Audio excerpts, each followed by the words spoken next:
The United States has now elected 45 different men as the United States president.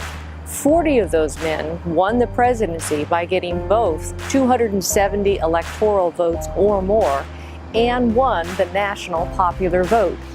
Our founding fathers, when drafting the Constitution, kept in mind several very important formational principles. Few, however, were more important than the idea that our Constitution was going to be an agreement among states to cooperate.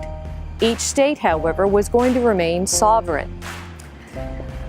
Our Constitution, when it was drafted, contained provisions that laid out how we were going to elect our president. It was known as the Electoral College. After two very contentious presidential elections in the United States in the last 12 years, there is a new movement afoot that would change the way that we actually elect the U.S. president. It's known as National Popular Vote, or NPV. This new proposed system would allow the electors in each state to give all of their votes to the person who wins the national popular vote for president. The purpose of this new process is to ensure that the president is elected who actually wins the popular vote. Hi, I'm Mary Owens with On Point.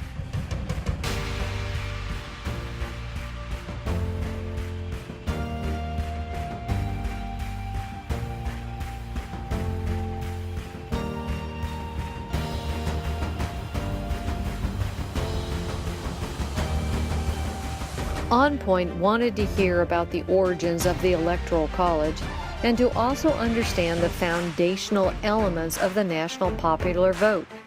To better understand NPV, we sat down with Dean Vikram Amar of the University of Illinois Law School, and to hear about the Electoral College, we traveled to Dallas, Texas, to talk with constitutionalist and attorney Tara Ross.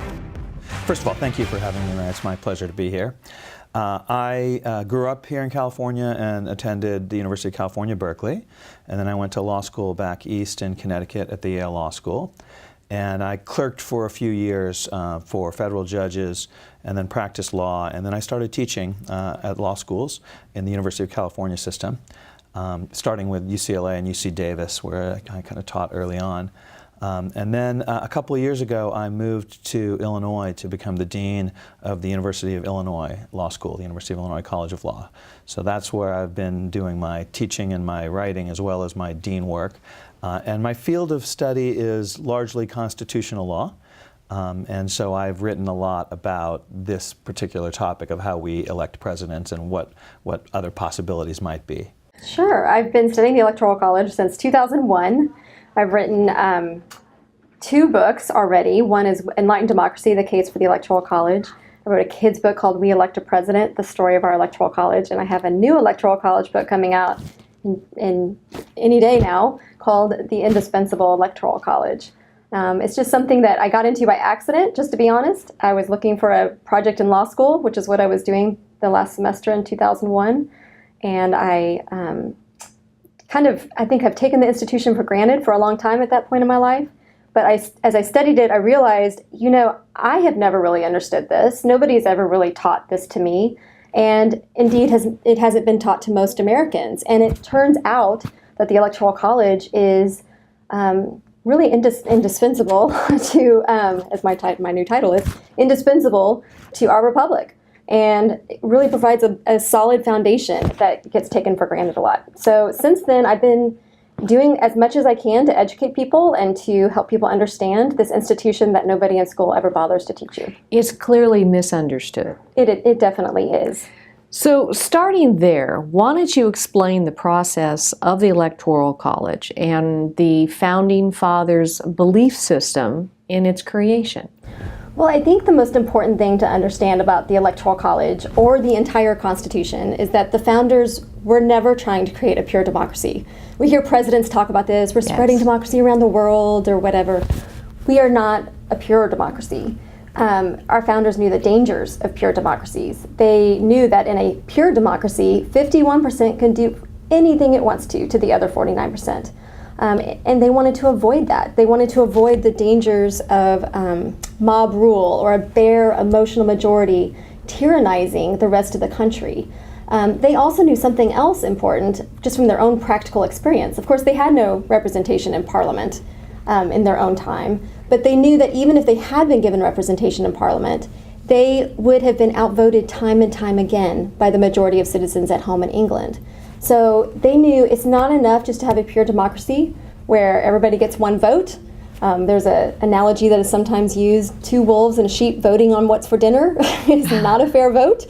But that is what pure democracy is. And in pure democracies, even very large, significant minority groups can be ignored or tyrannized. So they set out to create something quite different. And they spent months discussing this. What are we going to do? And finally, they came to this conclusion that we are going to take the best aspects of democracy, because it's important for the people to have a say in their own government, but we're going to combine it with other sorts of checks and balances. We're going to create a republic. Republican government, small r, values deliberation and compromise and working together. They also incorporated something else that Americans aren't used to thinking about today: federalism. The rights of states to operate on their own and to be their own sovereign entities sometimes.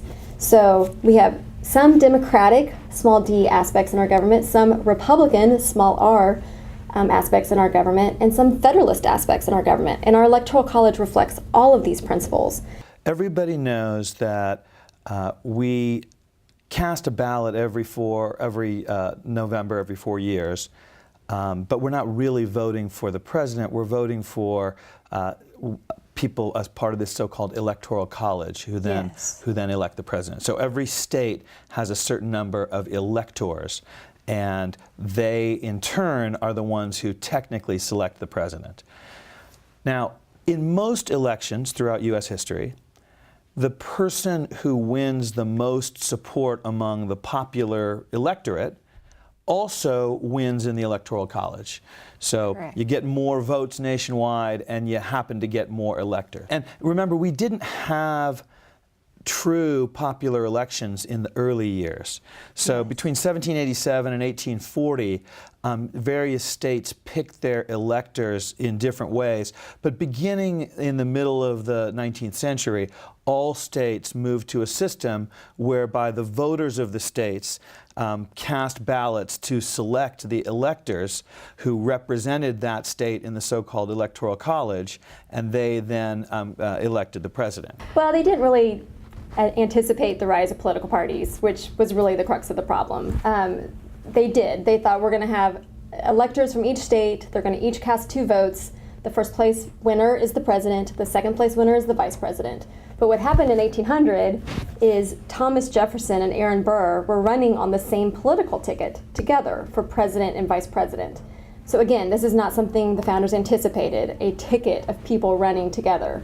So what ends up happening is Thomas Jefferson and Aaron Burr get the exact same number of votes because each elector could cast 2 votes. One elector was supposed to hold their vote back, by the way, so that Aaron would come in, but somehow that never happened. There's lots of speculation about why. Politics. Politics. So for whatever reason, they both got the exact same number of votes. So it goes to, at that point, since the Electoral College did not decide the election, it went to the House of Representatives, which not everybody, maybe after 2016, people realize it more, but if the Electoral College does not select a president, the House of Representatives will decide. And in the House of Representatives, the vote is taken by states. So each state delegation gets 1 vote. In that instance, it took 36 votes before Thomas Jefferson was finally elected. It was just a huge mess. And so after this, they ended up passing the 12th Amendment, which seems like a no-brainer to us. Why wouldn't you just have 1 vote for president and a separate vote cast for vice president if you're elector? But at the time, it wasn't that obvious to the congressmen. Some of them thought, well, you're just trying to rob the minority party of the chance to get to squeak in and be vice president, which is indeed what had happened 4 years earlier when John Adams placed first and Thomas Jefferson placed second, and they were from separate political parties. And so it was political wrangling, right? They were all over the place. Now, the reason why the person who wins the most votes in the national election doesn't always win the Electoral College is because each state, with a couple of minor exceptions, each state selects a group of electors who then vote in a what we call a winner-take-all way for one candidate. So, for example, here in California, I think there are 55 or so electors in the Electoral College, because we're the biggest state. And if you win California as a presidential candidate, let's say you win 60-40, okay? You get all 55 electors. You don't just get 35 or 32 of the electors. You get all 55. Now, is that true for all 50 states and the Washington, D.C.? It's true for almost all of them.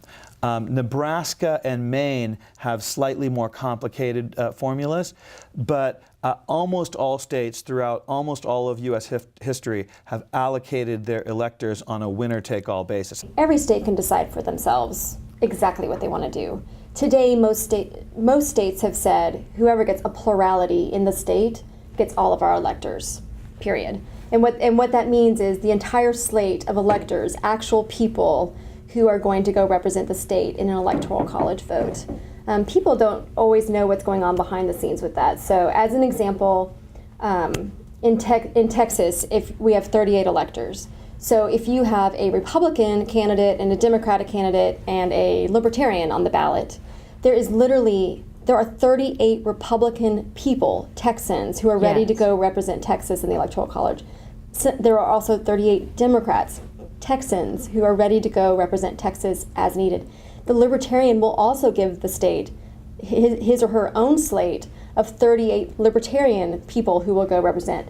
So in Texas, as in every state except for Maine and Nebraska, whoever wins the plurality of the popular vote, the presidential candidate, that slate of electors will go represent the state. The three problems that people commonly today think plague the Electoral College is one, the one we've already identified, which is the person who gets fewer votes still wins. And what that means is everyone's vote doesn't count equally. By definition, if I get more votes than you, or let's put it the other way around, if you get more votes than me, and I somehow win the election, that means every one of your voters had less say than every one of my voters. My voters had more power per person than yours because, if every vote counted equally, then the person who gets the most votes would win. So the one big problem with the Electoral College is it doesn't count votes equally, and there's some people are getting more say than others in the election. Second, the Electoral College creates a system where candidates don't care about any state other than the few key swing states. Because most states are either predictably red or predictably blue. So the candidate knows, hey, whether I come to New York or whether I go to Texas, I know the Republican's going to win in Texas and the Democrat's going to win in New York. So it's not worth my time to campaign there and to take the needs of that state into account. It's true that maybe I could lose by a smaller margin or win by a bigger margin, but since under the Electoral College, the margin of victory doesn't matter. Texas is going to give all of its electors to the red, and New York is going to give all of its electors to the blue, regardless of how much the Democrat or Republican wins by. We know that one party is going to win each of those states. The third problem is the electors in the so-called Electoral College. They're kind of free agents of sorts. And they get selected in a state because they promised to vote for a particular candidate. But once they are selected and they cast their Electoral College votes, they sometimes don't follow through on their promises. That's called being a faithless elector. In the last election, you had some electors who were elected from states like Washington that were pledged to vote all their electors for Hillary Clinton, and one of the electors said, I'm not going to do it. And similarly, in Texas, which had pledged all of its electors to vote for Donald Trump, an elector said, I'm not going to do it, I'm not going to vote for this guy. So if we have a situation in the United States where we eliminate the Electoral College. Right. And let's put that on the table now.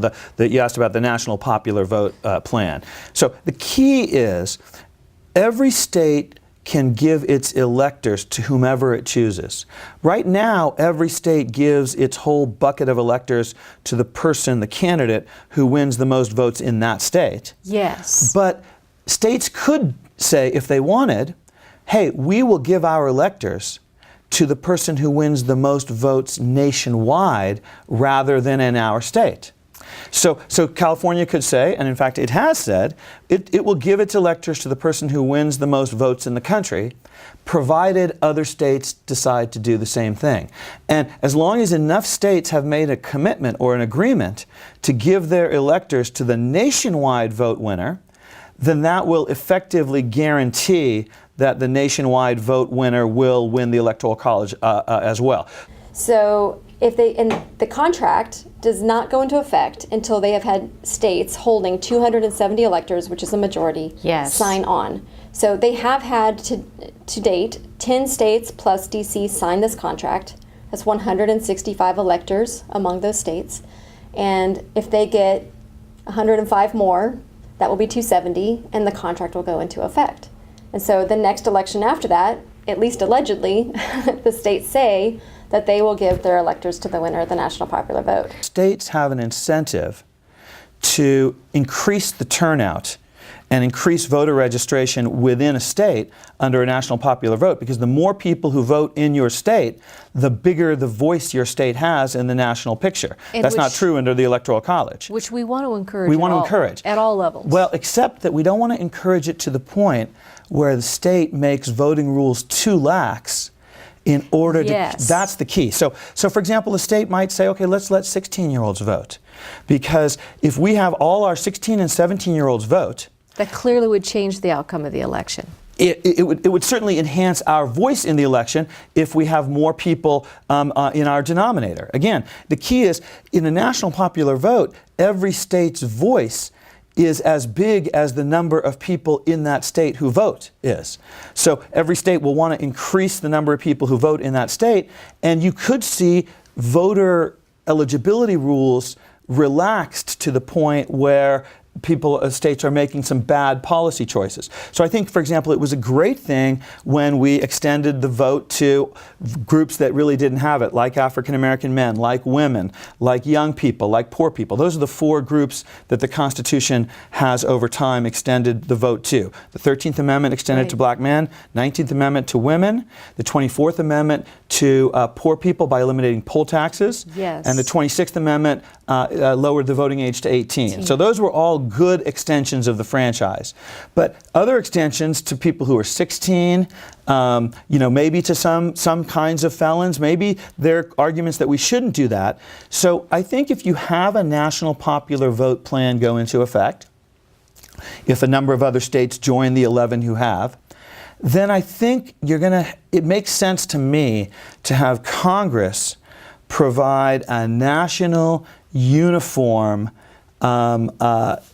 eligibility standard and a standard form ballot, so that every state is using the same ballot, so you're not having manipulation of what the ballot looks like, and you're not having states manipulate whether 16-year-olds get to vote in order to improve their role in the national picture. In 2004, John Kerry, who won California, would not have gotten California's votes. George W. Bush, who won the national popular vote, would have gotten California's 55 electors that year. Yes. Which probably would have upset Californians, or at least a lot of them. I would imagine it would, right, yes. So there are so many issues swirling around that national popular vote legislation. One of them is that it's not clear you can bind a state to actually follow through on what it said it would do. And so in that situation, would California try to pull itself out of the contract that it signed, saying that it would do this, it would give its electors to the winner of the national popular vote? Would they file a lawsuit saying, well, that's not constitutional, you can't make us do that. We're going to give it to the winner of the state vote, not the winner of the national popular vote. There are a lot of logistical kind of constitutional issues surrounding that. A state that participates in the national popular vote movement is participating by virtue of their choice. No one has forced any of these 11 states. So if the voters of a state say, or the legislature of a state say, we think it's important that the president represent the majority of people in the United States, that's a statement of principle that every once in a while is going to cut against what you did at the ballot box that particular time. So the analogy here, and this is the really, really important point, No state in the country would ever think about electing its governor using anything like an electoral college within the state. Every state elects its governor by a national popular vote, a statewide popular vote. So, for example, how do people in the Central Valley feel when they vote for the Republican candidate for governor every time and Jerry Brown wins 2 times in a row? Well, that's just part of being in a democracy, and that's part of being in the state that you live in. So just because your candidate is not going to win the election doesn't mean maybe Republicans don't turn out in California for gubernatorial elections because they're going to lose. So there's the problem you point out where people might not turn out if they think they're going to lose. That's a problem that exists at every level of democracy. Yes. The only thing worse than the tyranny of the majority is the tyranny of the minority. That's what the U.S. Constitution is based on. That's what one person, one vote in the Constitution, the 14th Amendment, is about. So you're right that sometimes majorities make minorities feel, useless and underpowered, but it's worse still when the minority makes the majority feel useless and underempowered. I think the way I think of it is the founders did not trust anybody. Nobody at all. They didn't trust elected officials. They didn't trust the people. They didn't trust their next door neighbor. They knew that power corrupts. They knew that these things all go to your head. And what's interesting is I was actually reading a book by Carol Birkin, who's a historian, and she made an interesting point, which is she said, these men all gathered in a room together, I'm paraphrasing, these men all gathered in a room together were the most likely candidates for president and senate, and yet they continued to distrust themselves because they knew that power corrupts. They knew human nature. And so when they created their Constitution, they put checks and balances on everybody. They put checks and balances on the Senate. They put checks and balances on the House, the President. They put checks and balances on the people. And that is why the Constitution and the presidential election process is not purely democratic, and why there are checks and balances even on that. I think people today, from our modern mindset and we're very democratic-minded society, we misread that and we think they were elitist who just didn't trust the people, and we say that like it's a bad thing. But I would counter, they didn't trust the people, but they didn't trust anybody else either. They just didn't trust anybody. They thought everybody needs a check and balance on them. So the Electoral College is a check and balance on everybody. It is a check and balance on the federal government because they cannot control all of the rules for the election. It's a check and balances on the states because there are rules that say the Congress can set the times for elections and do various things to make them hold elections, because otherwise the states might not hold an election. Absolutely. Right? And another way to get around the federal government it. that way. Right. There are checks and balances on the people, and how it works out, and so because otherwise you could have California, New York outvoting everybody else, which is what would have happened in 2016 without the Electoral College. So it is a unique system.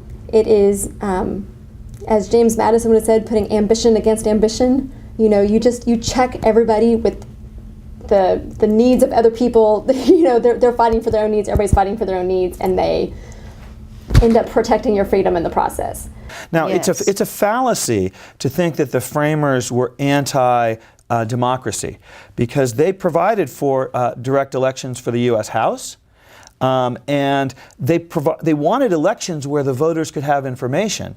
But when you live in a country where there's no ability to get to know people who live far away, they were reluctant, understandably, to have an election for president when people in South Carolina wouldn't know anything about someone from Massachusetts. You'd know about your local congressperson because that person could ride a horse around the district, but you couldn't know about somebody hundreds of miles away. But that changed with political parties.